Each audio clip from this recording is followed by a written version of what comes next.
In a few hours, the dawn of a new year will break over America, offering us a moment for pause and reflection. Now, it is normally a moment for optimism, but let's face it, this year in America has been anything but normal. In the past 12 months, the president has become bolder with his lies and more brazen with his law-breaking. He has tried to squeeze a foreign government to advance his own political fortunes. Meanwhile, the Republicans in Congress have turned into fawning, spineless defenders of his crimes.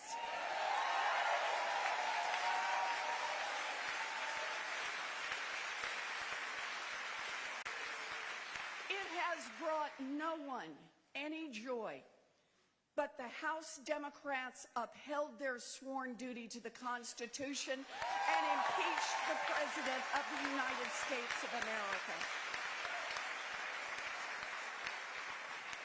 And soon, I will return to the Senate and do my sworn duty as well.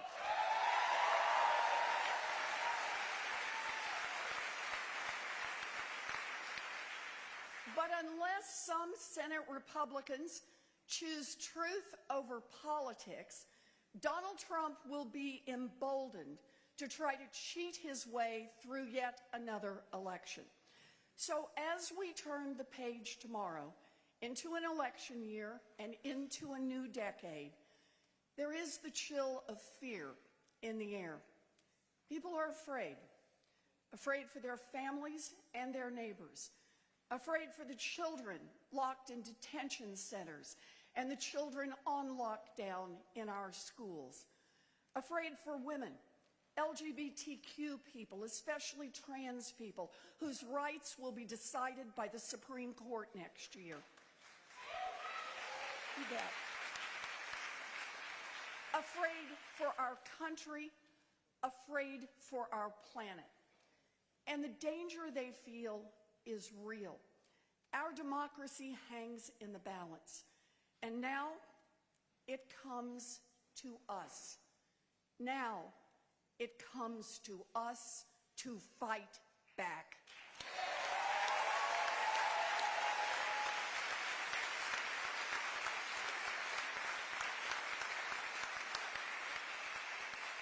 We are a nation that fights back. Fighting back is an act of patriotism.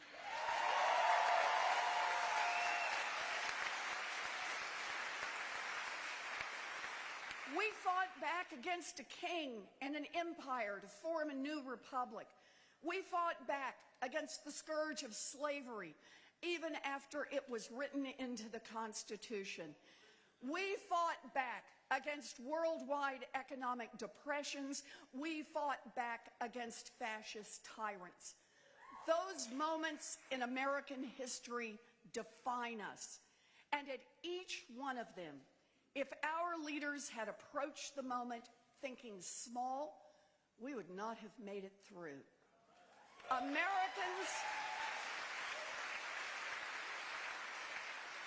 Americans do big things. That is who we are.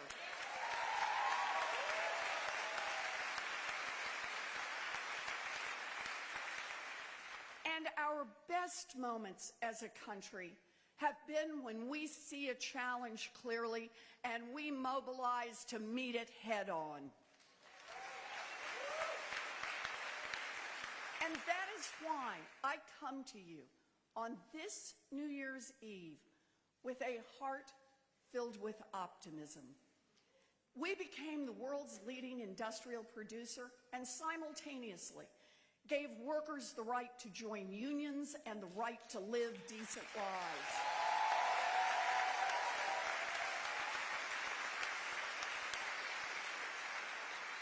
We created breakthroughs in science and technology and connected the world through the internet. We rocketed to the moon.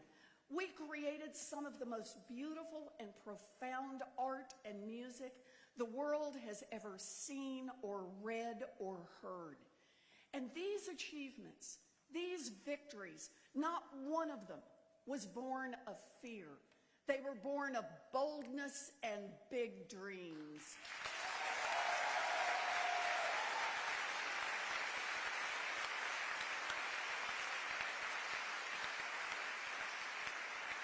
They were rooted in our unique ability to turn despair into hope, fear into courage, improbability into triumph. They were born of our ability to imagine a better world, to imagine it so clearly and so thoroughly that we fought for it with everything we had, and we turned things we could only imagine into reality. We are gathered here today in a house of worship. For half a century leading up to the American Revolution, this place served not only for prayer, but also as a safe haven to test out our early ideas of freedom, justice, and equality. A hotbed of resistance and rebellion, a center of bold, progressive dialogue. It was here in this room, men and women gathered to confront the moral and ethical challenges of the day. They discussed, they debated, and ultimately, they launched a challenge to the oppression of British rule and started a revolution.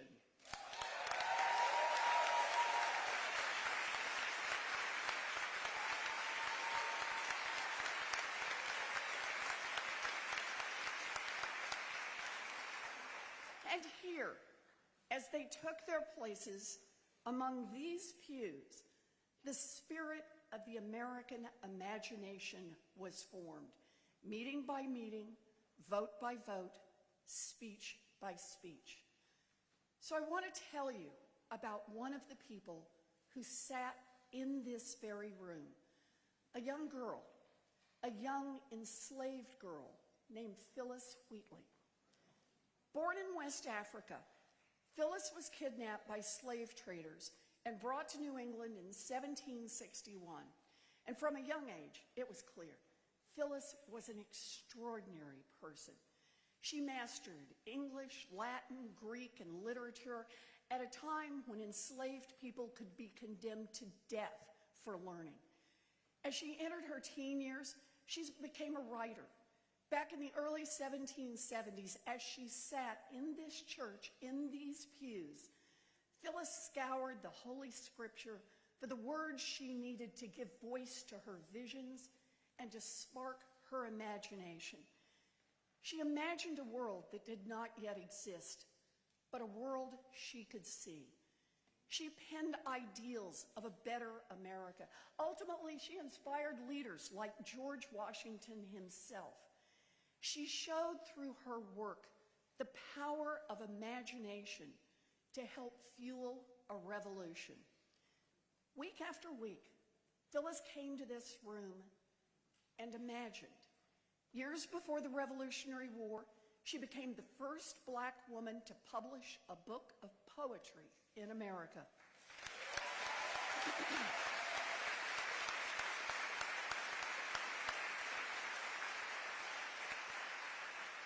And her imagination is woven into the tapestry of America's story. So, just for a moment, here in this place of ideas that took root and shaped a nation, here on the eve of a new year, let us come together to imagine. Imagine what our country will look like. Imagine what your own life will look like when we finally turn this page in our history. Now, I know what some of you may be thinking. Imagination? Imagining alone won't be enough, and you'd be right. But imagination is powerful. It forces us to contemplate change in our lives, to begin to expect change, taking the time to see ourselves and our world better than they are today sparks urgency in our hearts and determination in our minds. So we come together to imagine a country where the decisions made in Washington aren't simply bought and paid for by lobbyists and big donors.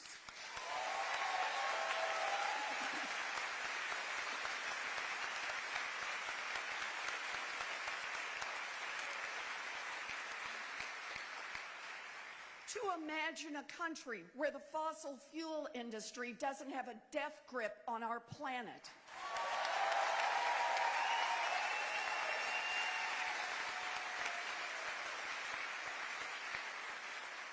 To imagine a country where private prisons and detention centers don't exist and no one makes a profit from locking people up.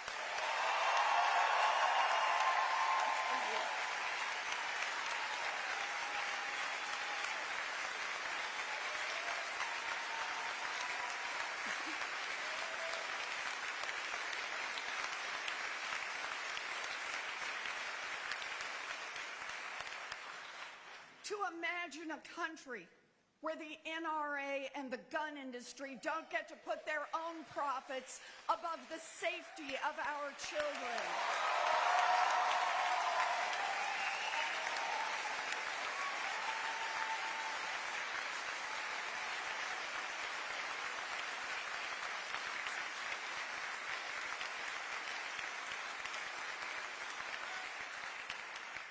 To imagine a country where big drug companies and the insurance industry don't stand between Americans and the basic health care they need.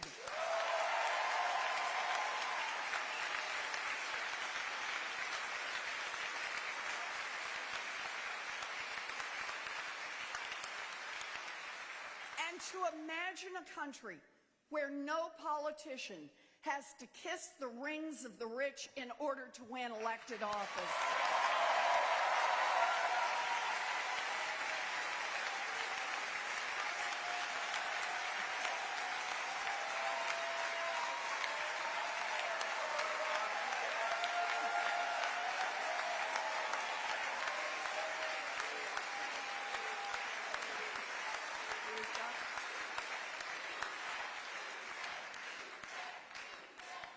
We come together to imagine this reality because this reality is now within our reach. When I am president,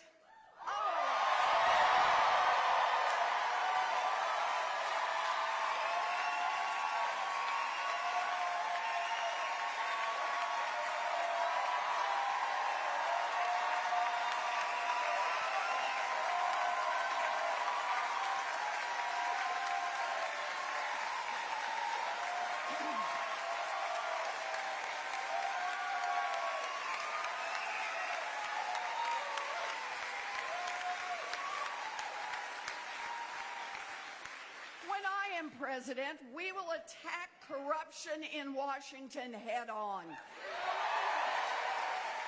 We will attack the concentration of power that makes this government work great for the wealthy and well-connected and not so much for anyone else. On day one, we will start to make big structural change, to put the people in charge of our democracy so we hear everyone's voice and count everyone's vote.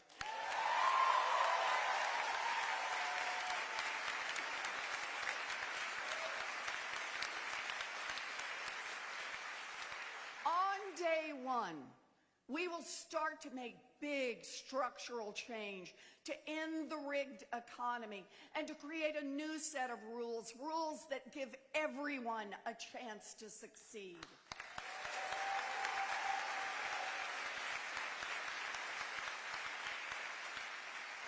In my administration, we will build an America where you and your neighbor can celebrate each other's success because you know that our economy is not a zero-sum game.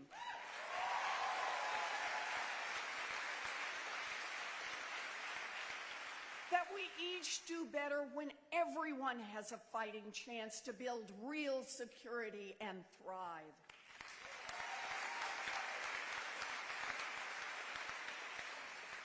Exactly A year ago today, I got in the race for president.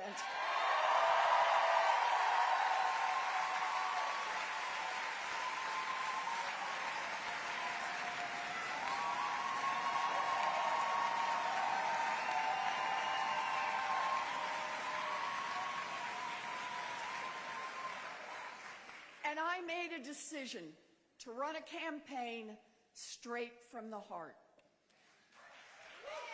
As I stand here today, I am deeply grateful that so many of you have put your full hearts into this campaign as well.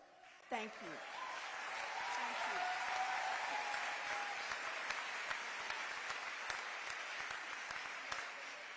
Over this past year, I've had the chance to shake hands or hug more than 100,000 people. In more than 180, 190 now, town halls all across this country. And sure, there are a lot of differences among us. We are tall and short. We have different accents, different needs, different talents, different problems, and different dreams. But for all of our differences, we are ready to fight side by side for our common aspirations.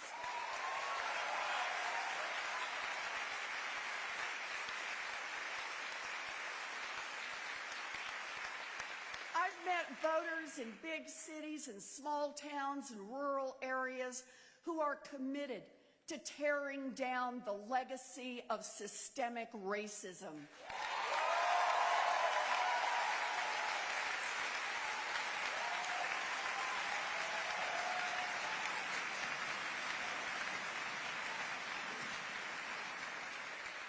I've met straight Americans who are committed to the fight for LGBTQ rights.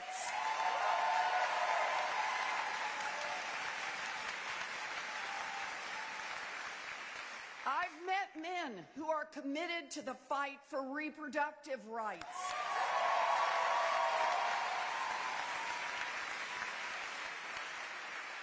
Farmers worried about the threat of automation, and employees of startups in Silicon Valley who know that companies like Facebook and Amazon threaten our economy and threaten our democracy.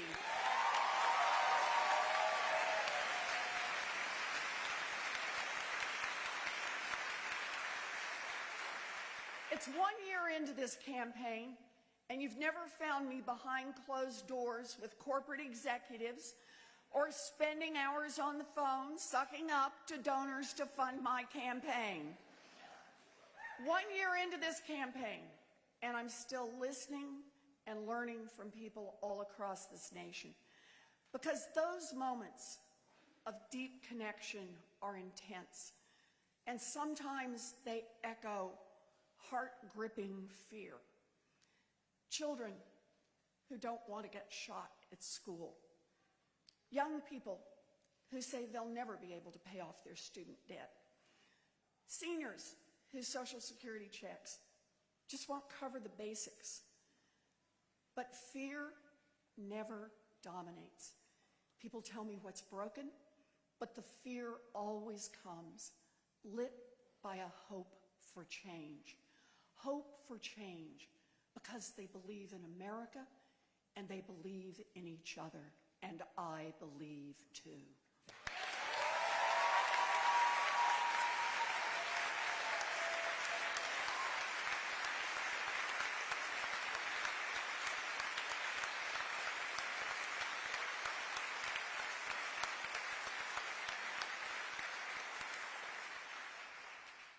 Ayanna, my beloved sister, talks about my plans, talks about the plans we share. My plans for this country have been influenced by letters pressed into my palm by little girls. My will to fight has been strengthened by the people who have whispered their dreams into my ear. My determination to lead a movement has been forged by the tens of thousands of people who have said they are ready to fight for the country they know we can be.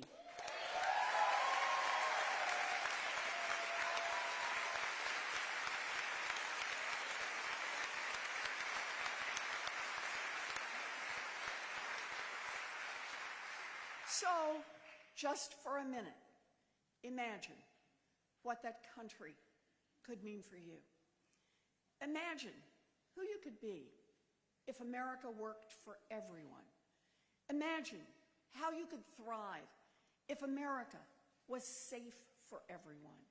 If you lived in a community without fear of oppression, of violence, of anti-Semitism, of white supremacy, of police brutality, how would you live your life? If you were no longer tied to your job in order to pay off student loan debt, where would you go? Try a different job? Move back to your hometown? Start your own business? If you were no longer paying half your income in rent, what could you do? Pay off your credit cards? Put money in a savings account? Get a dog? Yeah. That idea came from Bailey when I was working on this speech. But think about it. If you were no longer stretched to make ends meet, who would you be? A coach? A volunteer? A parent? And if you could make these changes, what opportunities would it open up for you, for your children, for your grandchildren? Imagine a country where every child is treated as so valuable to all of us that their education is our top priority.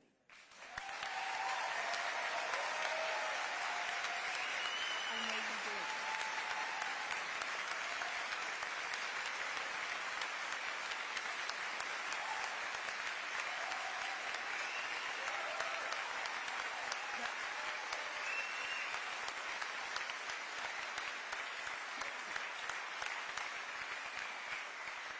Imagine a country where teachers are deeply respected for the work they do and paid accordingly.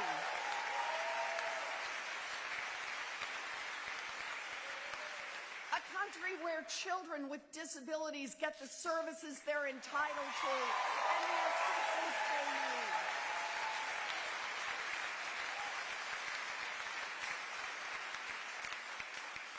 Imagine a country where no child ever has to do an active shooter drill again.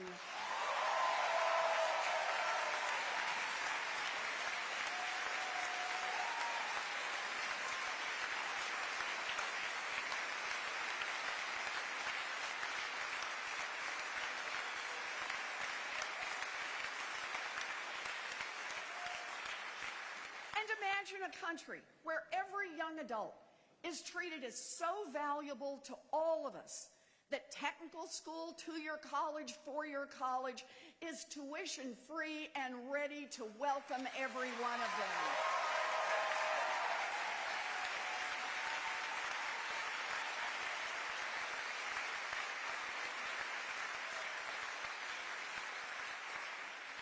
Imagine fleeing violence and oppression and finding an America that matches our best values every day, welcomes asylum seekers and refugees with care and compassion.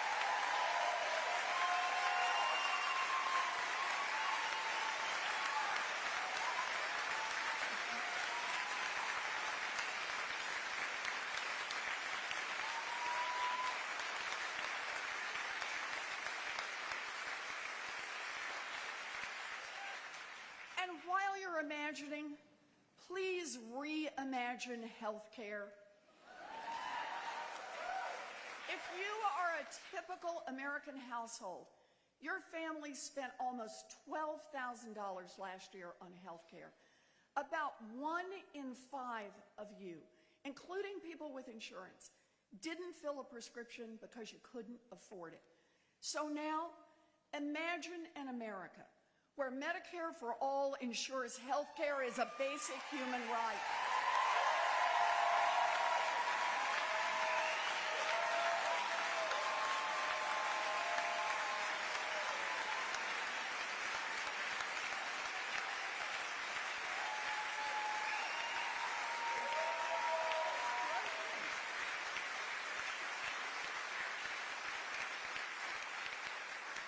Imagine an America where you could get your prescriptions filled without having to worry about the cost.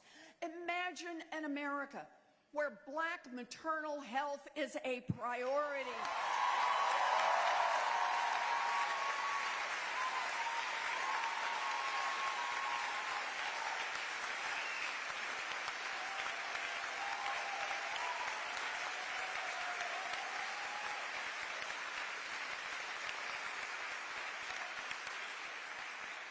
Imagine an America where, if you get really sick, you can concentrate on getting well and not worry about bankruptcy.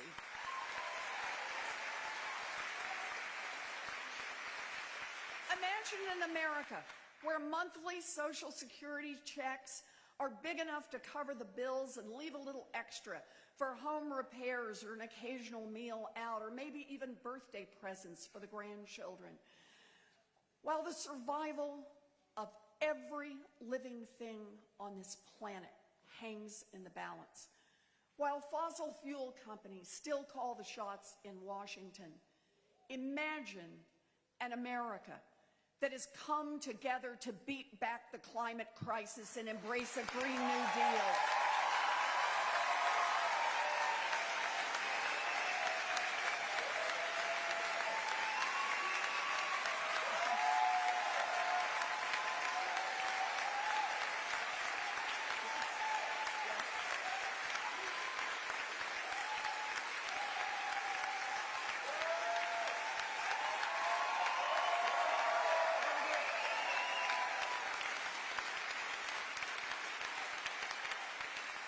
And imagine what's possible when poor communities and communities of color are no longer dumping grounds for toxic wastes and polluting industries.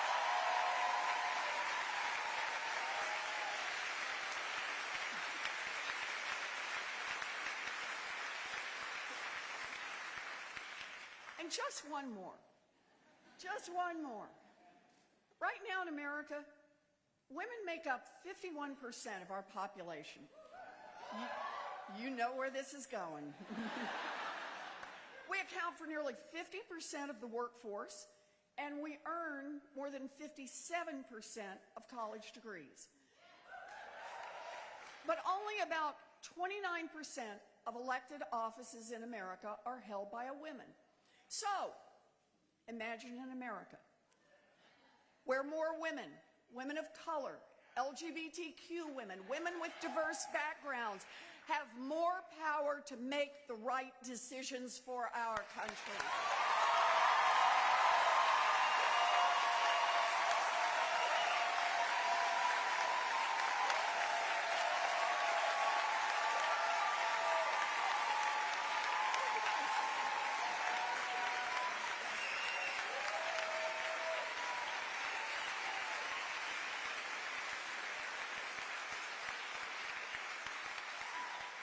Imagine an America where the lived experience of women is reflected in committee rooms and corner offices, and yes, even that really nice oval-shaped office at 1600.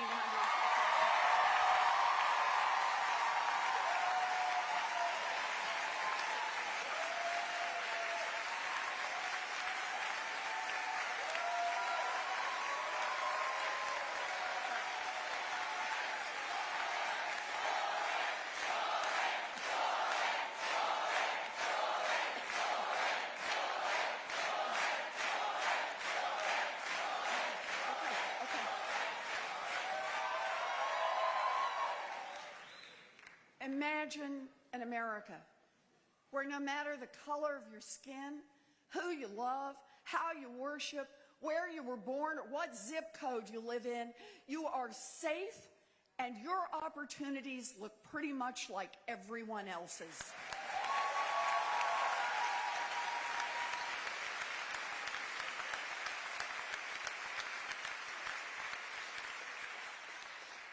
If you can imagine all of this, if you can imagine that something better lies on the other side of the chaos and ugliness of the last 3 years, then you are more than halfway there.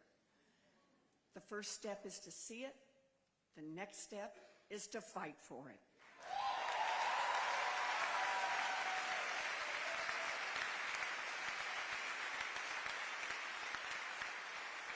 We begin this fight with a hard truth. No one who has power in Washington is going to give it up easily. Many corporate executives and career politicians and billionaires on both sides of the aisle want to keep their influence and their wealth, and they are already deep in the fight to do so. Look at the facts.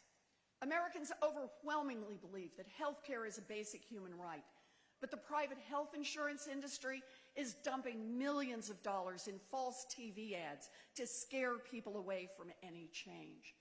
And the corporate interests know just which candidates for president are on their side. A huge majority of Americans support a wealth tax, but billionaires are on TV claiming that it's impossible to get it done anyway, so we shouldn't bother trying. And the billionaires know which candidates for president are on their side. An overwhelming majority of Americans want to reduce the influence of money in politics. But wealthy donors are lined up, checkbooks in hand, buying their chance to lobby candidates privately and maybe even to get appointed ambassador. And you better believe the big donors know which candidates for president are on their side. The billionaires, the corporate executives, and their favorite presidential candidates have one clear goal: to convince you that everything you imagine is impossible, to convince you that reform is hopeless, to convince you that because no one is pure, it's pointless to try to make anything better. Those with power and those who do their bidding dump an endless avalanche of excuses, misdirections, and distractions on the American people. And it's all designed to get us to give up and resign ourselves to the way things are, with them in power and everyone else left behind. But we know in our hearts that power in America can rest with the people, and we can and must have an economy and a democracy that finally works for everyone.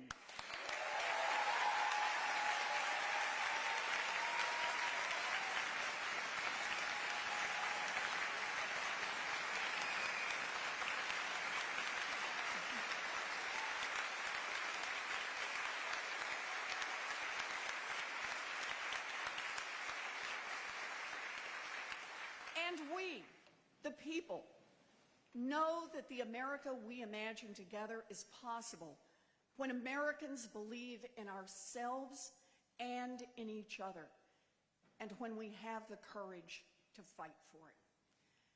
Phyllis Wheatley was a poet, but her life was not one of gentle remove.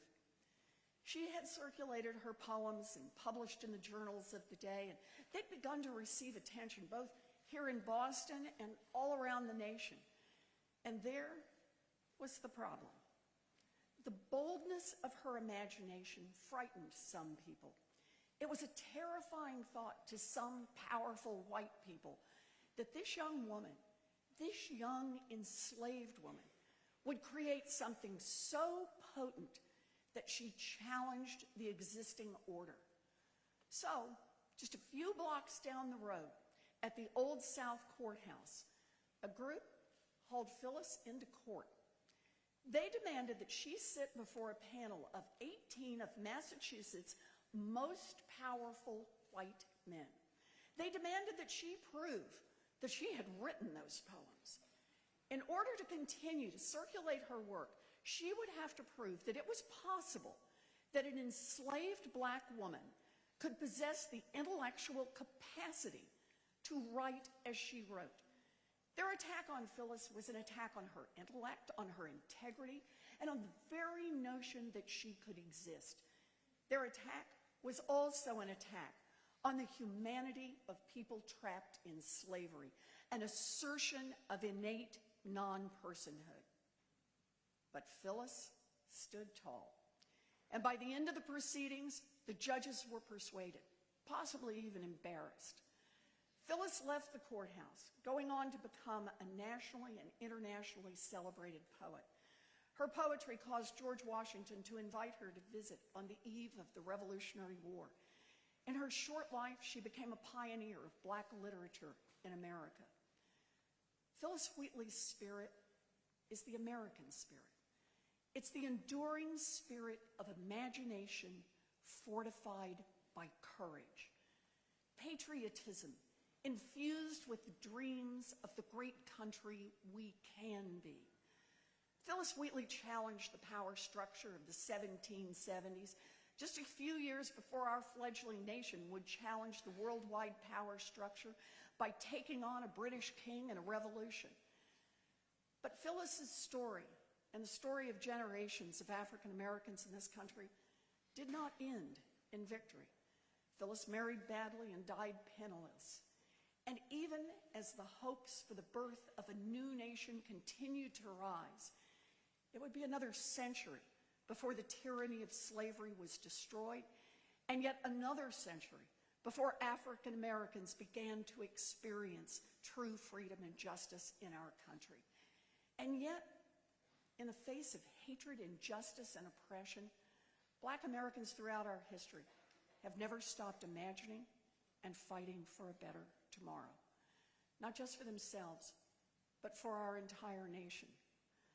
Black history, American history, has shown us the way to the America of our highest ideals, a roadmap of resistance and endurance in the fight to transform the heart of our nation. And that fight continues to this very day. 2020 is our fight, our chance to rewrite the rules of power in this country, our chance to come together despite our differences and mobilize a movement for change. I believe that when future generations of Americans look back on this time, this moment, they will celebrate us for choosing hope over fear, courage over timidity, dreams over cynicism. I believe that they will see that we fought to build an America of our best values, an America that works for everyone.